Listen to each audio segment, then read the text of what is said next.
Breaking news చూస్తున్నాం. సాయి కృష్ణ అదృశ్యం కేసులో కీలక పరిణామం జరిగింది. హత్యాయత్నం కేసును హత్య కేసుగా మార్చారు. ఇప్పటికే సీఐ నాగరాజును అరెస్ట్ చేసి ప్రశ్నిస్తున్నారు.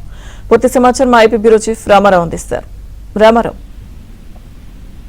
లక్ష్మీ దుర్గా కృష్ణలంకలో సాయి కృష్ణ కేసులో కీలక పరిణామం చోటు చేసుకుంది.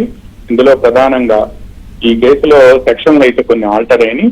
మొదట ఎఫ్ఐఆర్ ఉన్నప్పటికీ మరో ఎఫ్ఐఆర్ కూడా విడుదలైంది. ఇందులో కోర్టుకు కూడా దీనికి సంబంధించి సమాచారం పంపించినట్టుగా మనకు తెలుస్తోంది.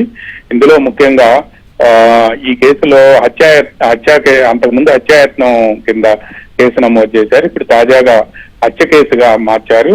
103(1) అంటే బిఎన్ఎస్ఎస్ లో 103(1) అంటే ఇది హత్య కేసు, హత్యా నేరం. ఇది దీని కింద మార్చారు. అదే విధంగా 127(4) అంటే రాంగ్ఫుల్ కన్ఫైన్మెంట్, 5 రోజుల కంటే ఎక్కువగా అక్రమ నిర్బంధం చేసి హింసిస్తే దీనికి సెక్షన్ వర్తిస్తుంది. 127(6) అంటే రాంగ్ఫుల్ కన్ఫైన్మెంట్ తో పాటు హింసించారు అంటే మాత్రం ఈ సెక్షన్ ఇచ్చేశారు. అదేవిధంగా 238 అంటే కీలకమైన సాక్ష్యాధారాలను ధ్వంసం చేసే ప్రయత్నం చేయటం.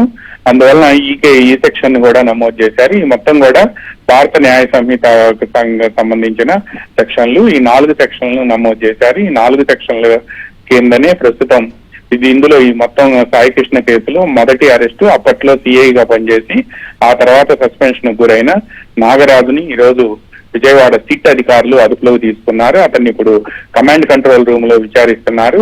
మరి కొద్దిసేపట్లో ఆసుపత్రికి తీసుకెళ్లి ఆసుపత్రిలో వైద్య పరీక్షల అనంతరం ఆయన్ని ఈ రోజు కానీ లేకపోతే ఈ రోజు రాత్రికి కానీ లేకపోతే రేపు ఉదయం కానీ కోర్టులో హాజరు పెట్టే అవకాశాలు కనిపిస్తున్నాయి. లక్ష్మీ దగ్గర.